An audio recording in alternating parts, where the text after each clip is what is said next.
Ikkinchi xotinlarga nima deysiz? Endi hozir gapimdan keyin siz ham ikkinchisi demanglar, men birinchisiman, yagonasiman.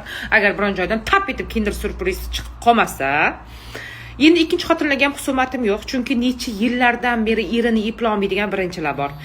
Eri buzuqma-buzuq yuradi.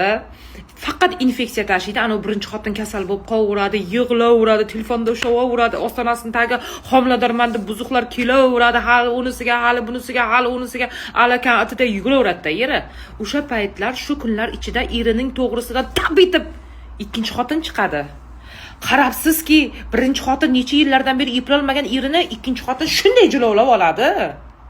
Er boshqa yurmaydigan bo'ladi. Uyiga vaqtida keladigan bo'ladi. To'g'ri, ba'zi bir kunlar umuman kelmaydi-yu, lekin qolgan payt vaqtida keladi. Ishiga baraka kiradi, qaytib infeksiya tashimaydi va birinchi xotin erni qo'riqlashdan qutuladi. O'shaning uchun har doim ham ikkinchi xotinlar yomon emas, qizlar, o'ylab ko'ring.